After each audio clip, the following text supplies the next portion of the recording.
কি খাবে বলো? কি আছে? ইডলি আছে, এখানে উপমা আছে। ইডলি, আচ্ছা ইডলি,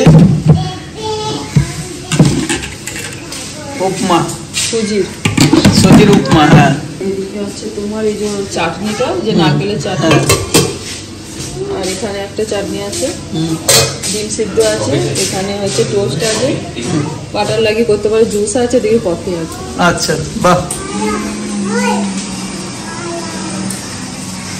চিপস খেতে শুরু করে দিয়েছিস? আচ্ছা না, ওকে দাও। সবাইকে বলো গুড মর্নিং। Good morning. দাও কফি দিয়ে দাও। তুমি কফি খেলে তোমার জিভ পুড়ে যাবে। কি খাবে? কফি খাবে? ওইটা কফি তোমার জিভ পুড়ে যাবে। তোমাকে দুধুন গুলে দেওয়া হবে। চা আমি খাবো? এটা তো চা নয়, এটা তো কফি। যা আছে অল্প অল্প করে সব দাও, যেটা খেতে ভালো লাগবে তারপর সব নেবে। হ্যাঁ, ফ্রুট জুস খেলে খাও তো। তোর নাও না, হয়তো গ্লাসে নিয়ে না, অল্প নেবে, নিয়ে খেয়ে আগে দেখে নাও কেমন টেস্ট লাগছে।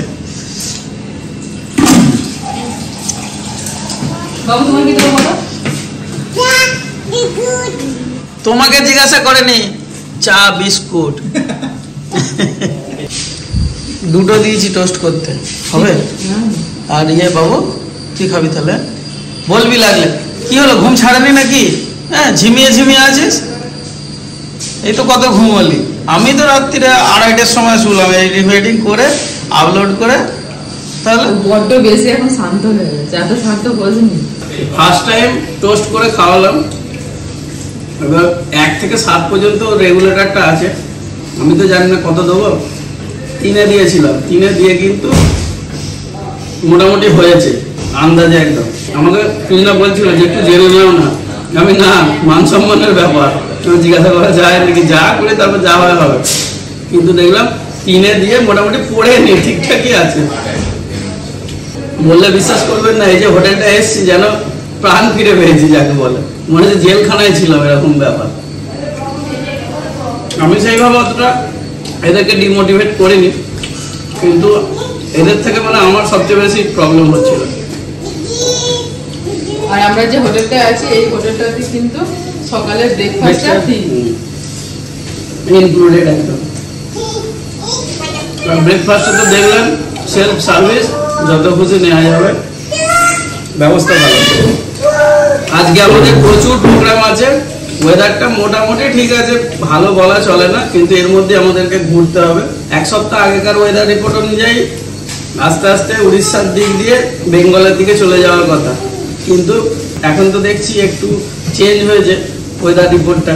কিন্তু কিছু করার নেই, বাড়ি থেকে এমনিতেই আমাদের বেরোনো হয়ে ওঠে না, কত সবকিছু করে আমাদের বাইরে বেরোতে হয়। তো সেই জন্য প্রোগ্রাম সেরকম কিছু ক্যান্সেল করিনি, এসে যে গেলে করেছি সবকিছু দেখেই তারপর যাবো। ব্রেকফাস্ট সেরে আমরা বেরিয়ে পড়েছি। আমাদের প্রথম যে বেড়ানোর জায়গা আজকে, সেটা হচ্ছে কৈলাসগিরি। মাঝে মাঝে বৃষ্টি আসছে আর আমাদের চিন্তায় পড়ে যাচ্ছি। তো এই যে এখন টোল এসে গেছে একটা, এখানে পেমেন্ট দিয়ে তারপর যাবো। কি রাস্তার টোল? হ্যাঁ, আমাদের 4 হুইলারের জন্য 50 টাকা টোল লাগলো। এই যে কৈলাসগিরি যেতে এটা দিতে হয় গাড়ি নিয়ে গেলে, আর গাড়ি ভাড়া করে গেলে তো সেটা তাদের চিন্তা। এবার আমরা পাহাড়ে উঠছি, এখান থেকে বেশি দূর না, জাস্ট এই টোল থেকে 2 কিলোমিটার। 2 কিলোমিটার কিন্তু বেশ খাড়াই আছে। ক্যামেরায় দেখে কতটা বোঝা যাচ্ছে জানি না, আস্তে আস্তে উপর দিকে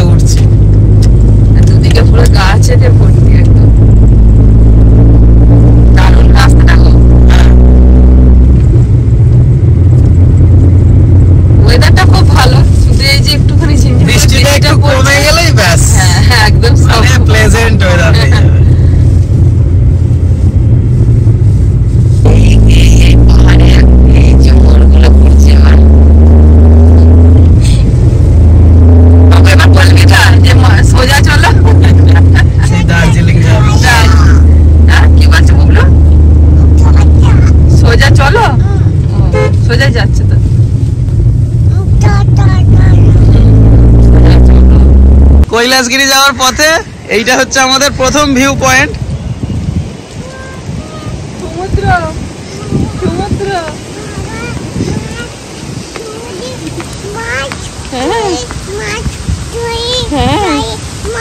মাছ ধুই চলো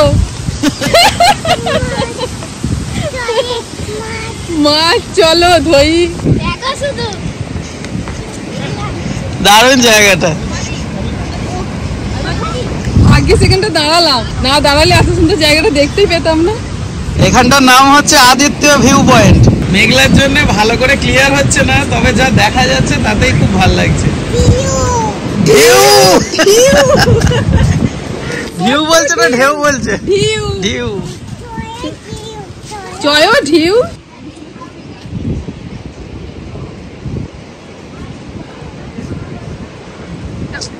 তোমার বড় মেয়েকে বলছি যে এখন ভালো করে দেখে নে, আবার তোরা বড় হলে এবার আমাদেরকে একবার নিয়ে আসবি। বেশ ঠান্ডা ঠান্ডা ওয়েদার, বেশ ভালো লাগছে জানো এই ঠান্ডাটা, বেশ মানে কি বলবো উপভোগ্য। হ্যাঁ উপভোগ। আপনার যেতে ইচ্ছে যাচ্ছে না, মানে যেখানে থাকি যাবো না, এখানেই থাকবো তো। রান্নার সরঞ্জামগুলো সব নিয়ে চলে আসতাম, এখানেই রান্না হয়ে যাবে, কেউ কিছু বলবে না। দেখো কত জায়গা সুন্দর সুন্দর, কত দূর পর্যন্ত সমুদ্রটা দেখা যাচ্ছে। তাও আকাশটা ক্লিয়ার নেই তাই। আরো দূর পর্যন্ত হ্যাঁ দেখা যায় তো, আরে নীল জল থাকে। না জল সত্যি এখানে নীল পরিষ্কার একদম পরিষ্কার পরিষ্কার। স্টেশনে এখন দাঁড়িয়ে আছে, খুব বৃষ্টি হলে ওতে করেই ঘুরবো। কৈলাসগিরি হিলের দিকে এবার যাচ্ছি হেঁটে হেঁটে। বুবলুকে একদম সুন্দরভাবে নিয়ে নিয়েছি। বুবলু ঠিক আছে তো? হাসছে? বুবলু তোমার অসুবিধা হয়নি তো? ব্যাস, বুবলু একদম ঠিক আছে, কোনো চাপ নেই। বেশ মজা। হ্যাঁ দেখো না কেমন যাচ্ছে। কালিমা, এটা কালিমা নয় রে, শিব ঠাকুর। শিব ঠাকুর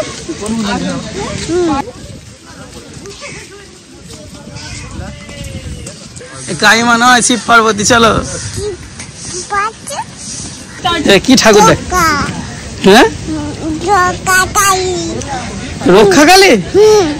একই না, বউ বলছে রক্ষা কালী। আসার আগে আমরা এগুলো ছবির মধ্যে দেখেছিলাম, এখন সামনাসামনি দেখছি। আমরা পরিক্রমা করছি, সাইড দিয়ে পিছন দিয়ে যাওয়ার রাস্তা আছে। এই তো এখান থেকে যে ভিউটা দেখা যাচ্ছে খুবই ভালো, কিন্তু এই হালকা হালকা বৃষ্টির কারণে একটু কম দেখা যাচ্ছে। এটা সিমেন্টের। হ্যাঁ এটা সত্যি করে না, হাত দাও। হ্যাঁ এই দাঁতটা ধরো, দাঁতটা কুমিরের দাঁতটা ধরো, ধরো ধরো ধরো ধরো। সাহস আছে বুবলু। চলো। হ্যাঁ এটা কুমির। দেখ কটা থেকে টাইম এখানে? এখন তো পুরো ফাঁকা, লোকজন নেই। 11টা থেকে, একটু দাঁড়াতে হবে। এত সুন্দর জায়গা, শুধু ওয়েদারের জন্য আমরা অনেক কিছু মিস করে যাচ্ছি। তবে সবকিছু দেখেই যাব। আজকে ওয়েদারটা কেটে যাওয়ার কথা, এখানে যে মানে সবার সাথে কথা বলে দেখলাম যে ওয়েদারটা আজকে দেখে নাকি একটু একটু কেটে যাবে। তো ঠাকুর ঠাকুর করে ওয়েদারটা কেটে গেলে খুব ভালো হয়, ভালো ঘোরা হয় আমাদের। আমরা এই রোপওয়ে চাপবো, এই যে হচ্ছে ভিউ এখান থেকে। রোপওয়েতে চাপলে আরো ভালোভাবে দেখা যাবে। ওকে কি করছো? সেটা তোকে ছেড়ে দেবো, নিজে নিজে যাবে। হ্যাঁ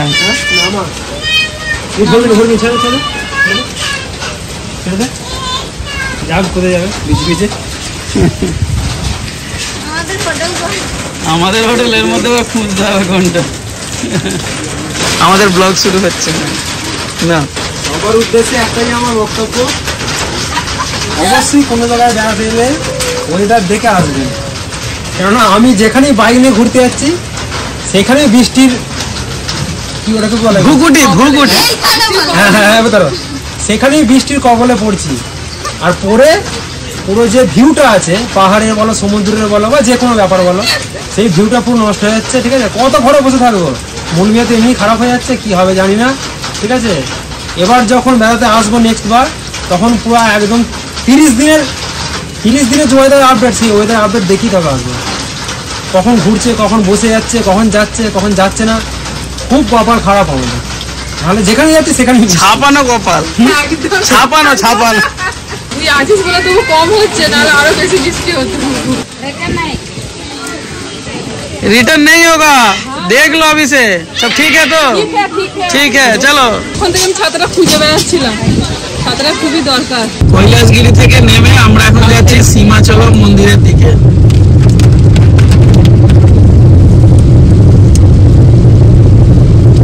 গাড়ির ভিতর বসে যেতে বেশ ভালোই লাগছে, বেশ ছাঁ চকচকে পরিষ্কার পরিচ্ছন্ন রাস্তা, কিন্তু বৃষ্টিটা একটু কমে গেলে ভালো লাগতো আর কি, আরো বেশি ভালো লাগতো। এবার একটু ওয়েদার বেশ লাগছে না? হ্যাঁ, পুরো সিকিমে যান পাহাড়গুলো আছে, উপর থেকে মেঘগুলো আর কি ধোঁয়ার মতো ওঠে, হ্যাঁ সেইগুলো এবার লাগে দেখো এই সাইডে। বেশি থেমে গেছে গো, বিরাট খুশি। খুশি মানে এখন আমাদের সবচেয়ে বড় হচ্ছে ওটাই খুশি। মানে বৃষ্টি থেমে গেছে, এটা হচ্ছে সব থেকে বড় আনন্দ এখন আমাদের। পাহাড়টা কত বড়, পাহাড়টা দেখো, পাহাড়, হ্যাঁ পাহাড়, আর পাহাড়ের মধ্যে মেঘগুলো দেখা যাচ্ছে। রাস্তাঘাটটা মানে এত ভালো লাগছে বলে বোঝাতে পারবো না। দুদিকে গাছ, পুরো সবুজে সবুজ, তার সাথে ওই মেঘগুলো দেখা যাচ্ছে। ওই যে আপনাদেরকে একটা কথা বলি, সীমাচলম মন্দিরে যাওয়ার জন্য এখানে টোল ট্যাক্স নিল 30 টাকা, মানে ছোট 4 চাকা গাড়ির জন্য।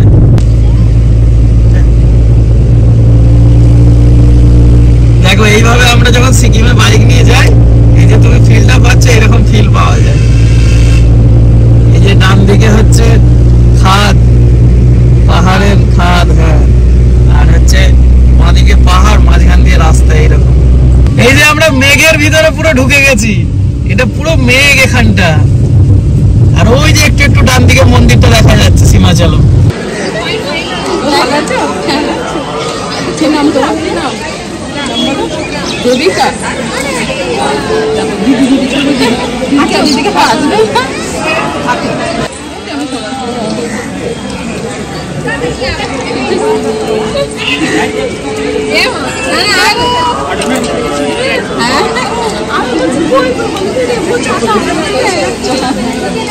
আমরা আছি এখন সীমাচলম টেম্পলেতে। আমাদের মন্দির ঘোরা হয়ে গেছে, মন্দিরের ভিতরেতে ক্যামেরা অ্যালাউ নেই, তো যার জন্য আমরা ঠাকুর দর্শন করে বাইরে বেরিয়ে এলাম। বাইরে বেরিয়ে এসে এখন এই যে আমাদের দর্শন হয়েছে, আর এই হচ্ছে মন্দিরের গেট। আর মন্দিরটা পুরো ভিতরে, অনেকটা ভিতরে, তো অনেকটা ঘুরে ঘুরে ঢুকতে হয়। আর যদি টিকিট কেটে ঢুকেন 300 টাকা 80 টাকা টিকিট আছে, তো সেখানে লাইন কম, তাড়াতাড়ি যাওয়া যাবে, একদম ঠাকুরের কাছে পর্যন্ত যেতে দিচ্ছেন। তো আমরা একটু দূর থেকে দেখলাম, তো খুব ভালোই লাগলো মন্দিরটা ঘুরে। আর এখানে না একটু সময় লাগে, আমরা প্রায় এখানে এসেছি প্রায় ঘন্টা দেড়েক হয়ে গেল। অনেকটা জায়গা নিয়ে, অনেকটা বড় মন্দির, তো অনেকটাই সময় লাগে ঘুরে ঘুরে ঢুকতে। তো এবার আমরা বেরিয়ে যাবো। এখন বৃষ্টিটা কমেছে, কিন্তু সেই ঝিমঝিম করে পড়তেই আছে, একবার করে ছেড়ে যাচ্ছে, আবার একবার করে আসছে। ওখানে আমার একজন দাদা ভাই দিদিভাইয়ের সাথে দেখা হয়েছে, বর্ণিতার বাবা কথা বলছেন যে এখানে আর যে জায়গাগুলো আছে আমরা কিভাবে ঘুরবো, তো ওনাদের ঘোরা হয়ে গেছে, তো ওনারা আজকেই বাড়ি ফিরে যাবেন, যার জন্য আমরা একটু জেনে নিচ্ছি, কারণ আমাদের তো সবটা জানা নেই। সেই জন্য দাদা ভাইয়ের সাথে একটু কথা বলে জেনে নিচ্ছেন যে কিভাবে কি প্ল্যান করলে কতটা কি ঘোরা যায়। আর বুবলু একদম ভালো লাগছে না, দেখুন না শুধু দুষ্টুমি করছে, কোলের মধ্যে থাকতে চাইছে না। ওই বাবা রে, শুধু সোজা হয় বাবু, আয় দেখবি, আয় জাহাজ দাঁড়িয়ে আছে, দেখবি আয়। এটা বন্দর একটা। এখন আমরা এসেছি রোজ হিল চার্চে, তো এখন বৃষ্টিটা একটু কমেছে, আর অনেকটা পর্যন্ত ভিউটা দেখা যাচ্ছে, বলো। আর ওয়েদারটা অনেকটা ঠিক হয়ে গেছে, আস্তে আস্তে ঠিক হচ্ছে। এখানে একটা বন্দর এসে দেখতে পেলাম আমরা, ওই জাহাজটারই আওয়াজ হচ্ছিল।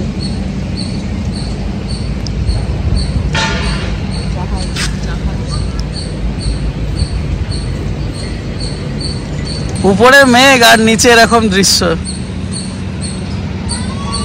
টাকা শোধ হয়ে গেল, আর বলতে পারবে না যে মেঘ আছে কি আছে, আর বলতে পারবে না। ঠিক হয়ে যাবে এইখানটা এসে, কিন্তু এই যে জিনিসগুলো দেখে ভালো লাগছে। আর ওদিকে দেখেছো পাহাড়ের উপরে কিরকম পুরো শহরটা, পাহাড়ের ওপরে এই যে শহর, এটা হচ্ছে বন্দরের গেট মনে হচ্ছে, এখান দিয়ে জাহাজগুলো দেখছি ঢুকছে সব। এইটা কৃষ্ণা দেখো, এইটা হচ্ছে বন্দরটা, ওই যে দেখতে পাচ্ছ দূরে দেখো ওই জাহাজগুলো দাঁড়িয়ে আছে, একটা বড় জাহাজ দাঁড়িয়ে আছে। হ্যাঁ ওটাই বন্দর। এই যে ক্যানেলটা দিয়ে আর ওখানটায় গিয়ে উঠছে। হ্যাঁ এই তো এই যে বন্দর আছে বলে ওই জন্য আরো কাছ থেকে আমরা দেখবো।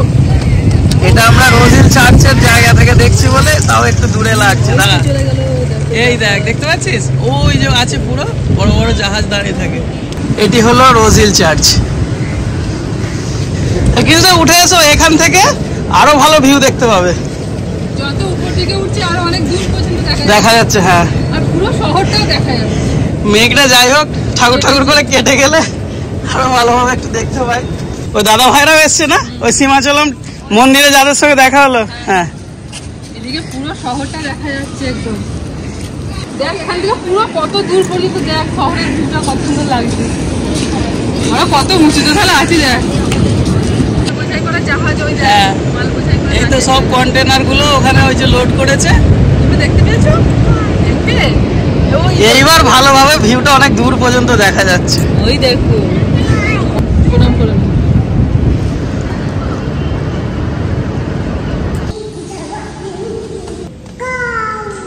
ভিতরটা খুব শান্ত।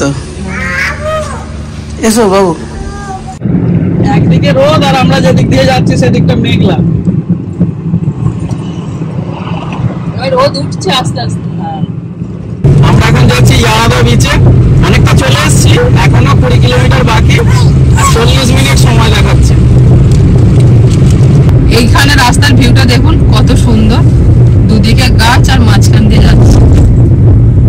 মানে এদিকে না রাস্তার ধারে ধারে গাছপালা প্রচুর, পাহাড়ি গাছপালা প্রচুর।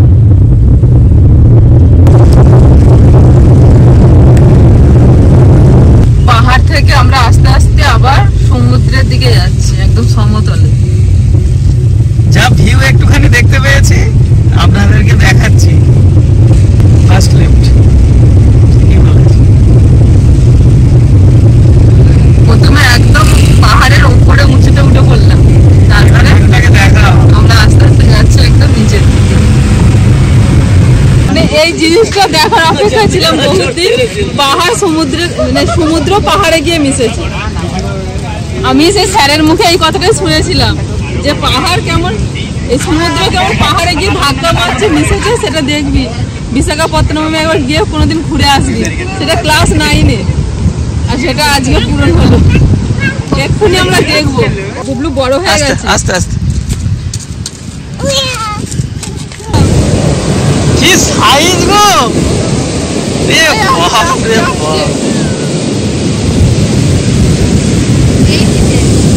জলটা কালার দেখো না, ওই দূরে একটা জাহাজ যাচ্ছে।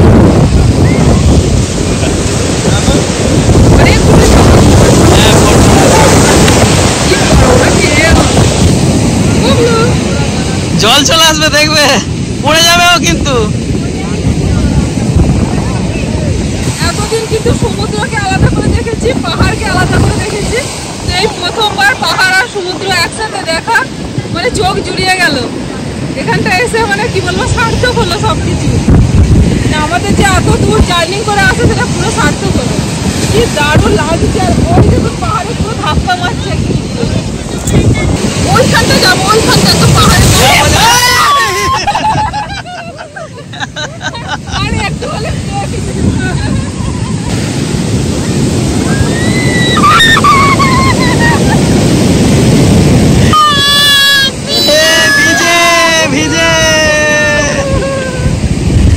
ভিজে।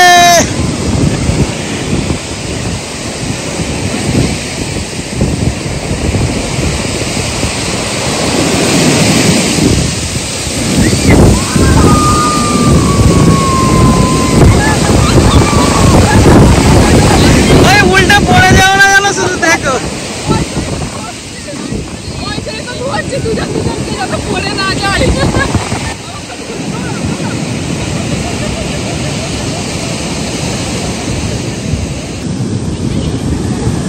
সত্যি বলছি, দেখে প্রাণ জুড়িয়ে গেল। মানে এত 1000 কিলোমিটার আমাদের জার্নি করে আসাটা যেন মনে হচ্ছে এখন সার্থক হলো। আর এই যে হেঁটে হেঁটে আমরা ওখানে নেমেছি, ওখান থেকে হেঁটে হেঁটে পার ধরে এখানটায় চলে এলাম। পাহাড়ে গিয়ে ধাক্কা মারছে।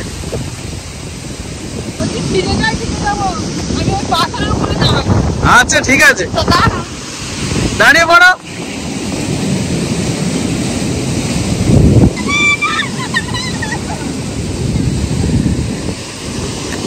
কৃষ্ণাকে যে নিয়ে এসেছি মানে টোটাল আমার উপরে সবকিছু ছেড়ে দিয়ে এসেছে আর কি, যে ও যা করবে যেখানে নিয়ে যাবে সেইভাবে। এবার আমি এখানে মানে চিন্তায় পড়ে গেছিলাম যে ওদেরকে এত দূর কষ্ট করে নিয়ে এলাম তো ওরা কিছু দেখতে পাবে কিনা, কিন্তু যাই হোক ওপরওয়ালার আশীর্বাদে মানে ওরা সবাই খুশি যে এখানে আসতে পেরে, এতটা দূর 1000 কিলোমিটার দূরে বাড়ি থেকে এসে ওরাও খুশি। শরীরেও কোনো এখনো অসুবিধা কিছু হয়নি, জলের চাপে পাথরগুলো এরকম হয়েছে।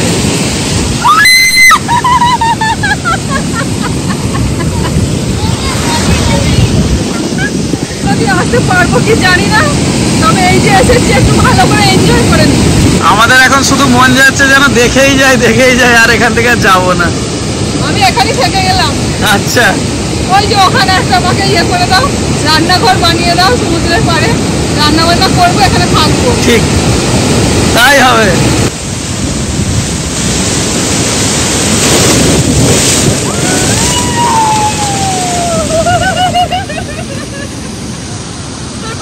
না এই সব 12টা বেজে গেল আমার। অনেক কথা তো বলছিলে যে আমি ভিজবো না সমুদ্রে এলে, ঠিক আছে সবাইকে ভিজিয়েই ছাড়বে। তাই তো গো, একটু হলে তোমাকে জল দেখাতে হবে গায়ে। ভালো লাগছে বলো? হেভি ও তো এখন শুকিয়ে যাবে, কিন্তু এই যে ভিজে গেলে এই যে ফিলটা, এটা কিন্তু বাড়ি গেলে আর পাবে না। তাই তো বুবলু? কি করছে বুবলু? খুব খুশি।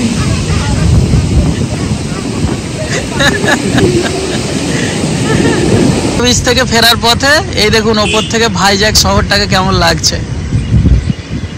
সন্ধে সন্ধে হয়ে এসছে আর মেঘটা এদিকটাতে অনেকটা হালকা হয়েছে, কিন্তু এই দিকের মেঘটা কিন্তু অনেকটা গাঢ়। মায়াবী শহর ভাইজ্যাক।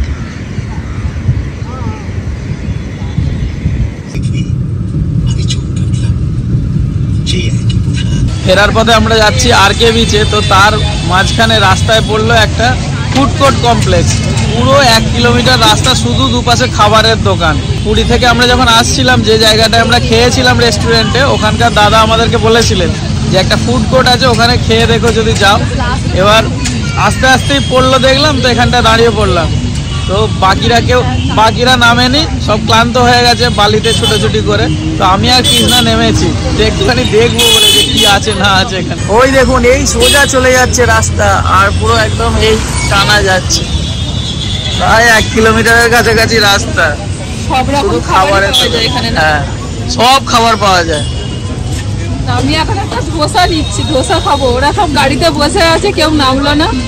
তো বর্ণিতার বাবার আমি দুজনেই নেমেছি, তো দেখি একটু ধোসা টেস্ট করে এখানে। এই যে বিনা ঝালের মশলা ধোসা। কদিন ধরে রুটি খুঁজে আলা, এক তো ঝড় বৃষ্টি কন্টিনিউ হচ্ছে, তার উপর যে খুঁজবো সেই সময় হচ্ছে না, যার জন্য ওই রাইস টাইস এইসব খেতে হচ্ছিল। আজকে এখানে এসে এই যে রুটির দোকান দেখতে পেয়ে গিয়ে, এখন বাজে 7:30, খাওয়ার টাইম হয়নি, কিন্তু এখন থেকেই প্যাকিং করে নিয়ে নিলাম রাতের খাবার। বাংলা বোঝে আর আসতেই দাদারা সব বাংলা বোঝে, উড়িষ্যায় বাড়ি। একদম হাতে তৈরি গরম গরম রুটি এই দাদাদের কাছে পেলাম। এখানে এলে এখানে মানে এই দাদাদের দোকানে এখানে দেখো গরম গরম রুটি, এখানে ফুলকা বলে, এখানে ফুলকা, এখানে রুমালি রুটি, নান সব পাওয়া যায়। দাদারা একদম ভালো বাংলাও বোঝে, কোনো অসুবিধা নেই, বাংলাতে বলবেন মন খুলে। আর এই জায়গাটাতেই পাবেন রুটি, অনেক জায়গায় খুঁজেছি পাই। আচ্ছা, এটা হচ্ছে দেখো ইন্টারন্যাশনাল পার্ক ওদিকটায় আছে, তার সামনে খাবারের দোকান। চলো, এই হচ্ছে আরকে বিচ, আর এদিকে সব এই যে বিল্ডিং গুলো আছে, মানে কতটা পুরীর মতনই লাগছে, কিন্তু এখানে ঢেউয়ের যে সাইজ গুলো সেগুলো আরো বড়। আর এখানে দোকান পাতি মানে এই বিচে একটু কম না? হ্যাঁ আছে, এদিক ওদিক আছে। চলো হেঁটে হেঁটে যাই দেখি। মানে সমুদ্র বলছে যে তোদেরকে ভিজেই ছাড়বো। আমি এইখানটাতে যাচ্ছিলাম, আমার জলটা এলো পুরো ভিজে গেল। সব ভিজে গেছে সবাই, আমার তো ওখানের থেকে বেশি। সবে ভিজে গেল, এটাই হচ্ছে, আর শুকোবে না।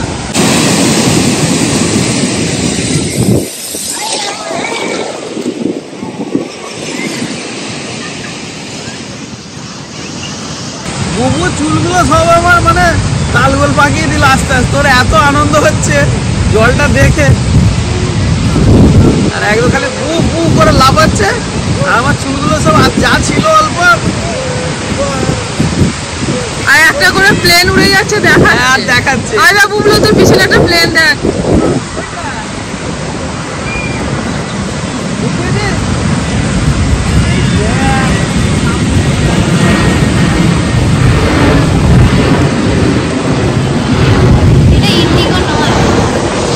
দেখেছো বুবলু, দেখেছো? এখানে যে খাবারের দোকানগুলো রয়েছে, এখানে যে খাবারের দোকানগুলো আছে, সেখানে শুধু আম, ওই যে আম বিক্রি হচ্ছে, আমের একটা মানে চাট মতো করে মিক্সচার করে জানি না, আম আছে। আর হচ্ছে তোমার ওই ঝালমুড়ি, যে ঝালমুড়িটা আমরা কিনেছিলাম ওই আগের যে বীজটা ছিল, টক টক টক টক মতো। আর সেরকম কিছু নেই, এইগুলোই আছে, বেশি কিছু খাবারের দোকান নেই এখানটা। আর মাছ আছে বলো? হ্যাঁ মাছ আছে, ওই যে ওখানে। যেগুলো আমরা একদমই খাবো না। না না, মানে অনেক অনেক রাস্তা যেতে হবে। চলো এখানটাতে উঠে, 2-3 দিন বাকি আছে, মানে শরীর খারাপ করলে হবে না। চলো আজকের মতো হয়ে গেছে, ঘোরা, এবার বাড়ি যাই। ভয়ে ভয়ে হলেও আজকের দিনটা বেশ ভালোই কাটলো। এবার যাব গিয়ে এডিটিং করব। গতকাল রাত 2:30টার সময় শুয়েছি, আজকে ওরকম করবো না, খাবার দাবার নিয়ে নিয়েছি। তাড়াতাড়ি করে খাওয়া দাওয়া করে আর ভিডিওটা এডিটিং করে রেখে দেবো। আবার কালকে সকাল সকাল বেরোবো নতুন এক জায়গায় যাওয়ার জন্য। তো আজকের মতন টাটা।